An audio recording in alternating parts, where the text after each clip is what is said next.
Hay un tipo de novelas en las que ocurre un asesinato o otro delito, normalmente un asesinato.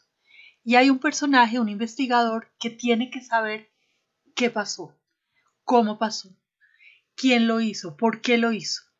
Este investigador puede ser, si el escritor cree en la sociedad en la que está inmerso, este investigador es un policía y es una persona, digamos, que pertenece a las instituciones. Y este personaje lo que hace es resolver el crimen, encontrar al culpable, castigar al culpable y con eso restablecer el orden.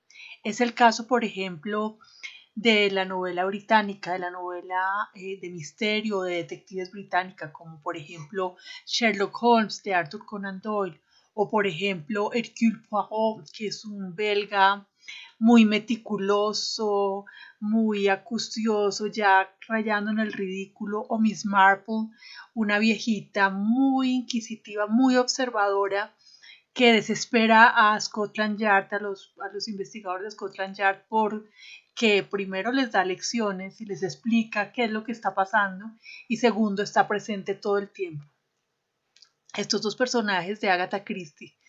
O por ejemplo el maravilloso Padre Brown, que les recomiendo muchísimo, de Chesterton, que es mucho mejor en los libros que en la serie que hizo la BBC sobre él.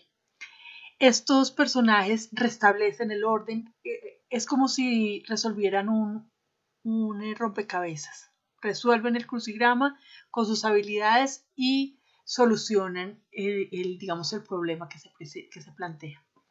Hay otro tipo de novelas en las que los protagonistas son más desencantados de la sociedad y no son policías, son investigadores privados y ellos muestran toda la corrupción que hay entre los políticos, los empresarios, las autoridades e inclusive la misma policía. Es decir, los que deberían estar ahí para que los ciudadanos pudieran acudir a ellos cuando los necesitan son los que están más corruptos, son los que están, digamos, más metidos dentro de toda la trama del crimen.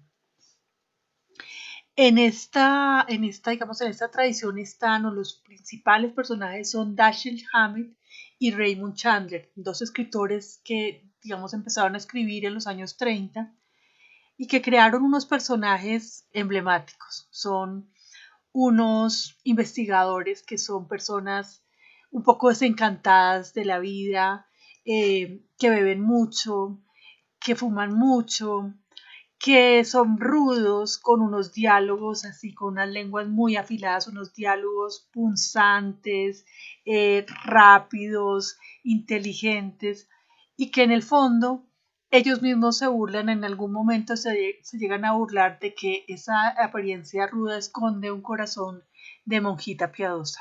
Al despacho de esos personajes llega normalmente una mujer muy hermosa, normalmente muy rica y poderosa, a exponerle su caso en el que es víctima de, bueno, de alguna situación que necesita su ayuda. Está muy lejos normalmente de ser una víctima y normalmente es un ave de presa y normalmente o muchas veces la presa es el mismo detective y muchas veces el detective o la mayoría de veces se da cuenta y sin embargo sigue allí. Esta novela digamos, tiene lugar en entornos urbanos.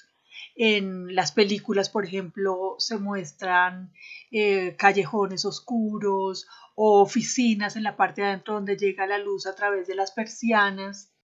Por otro lado está la novela nórdica, mucho más ruda, donde los crímenes son mucho peores, donde hay, digamos, como una actitud moral, una crítica hacia los que hacen el mal y donde las cosas son, digamos, como más terminantes. Y por otro lado está la novela europea mediterránea, donde está, por ejemplo, el inspector Maigret de Francia, que es un inspector que ya empieza a hacerse más, a sentir empatía con los quienes cometen los crímenes, con las razones por las que lo hicieron.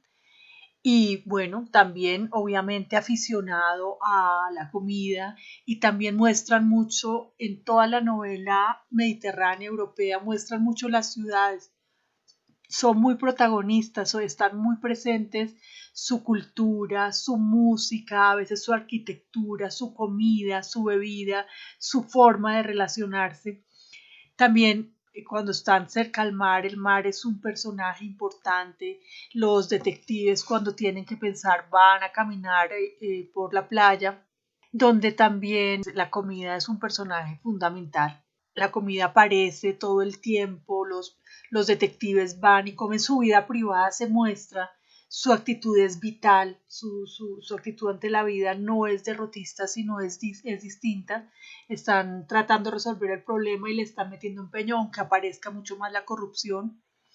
Por ejemplo, el detective Carballo de Vázquez Montalbán español es un aficionado a la cocina de tal forma que en muchos de los libros aparecen las recetas detalladas y hay un libro específico de las recetas de Pepe Carballo. También hay un libro publicado con las recetas que Louis Leonard, la Madame Maigret, la esposa del comisario Maigret, le prepara todas las noches cuando llega a la casa.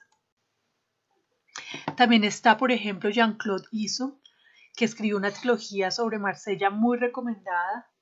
Esta trilogía nos muestra la ciudad, está muy presente la música, al que le interese puede consultar una lista de reproducción que se llama ISO, que está en este canal. Maravillosa, es fantástica. Y también, digamos, muestran qué comen, qué beben.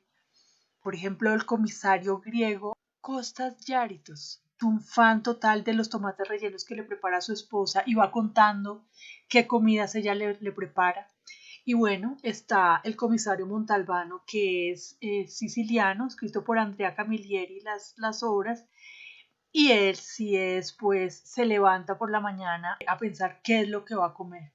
Se prepara su espresso, el primer espresso del día, y sale a la terraza que tiene al frente del mar a tomárselo.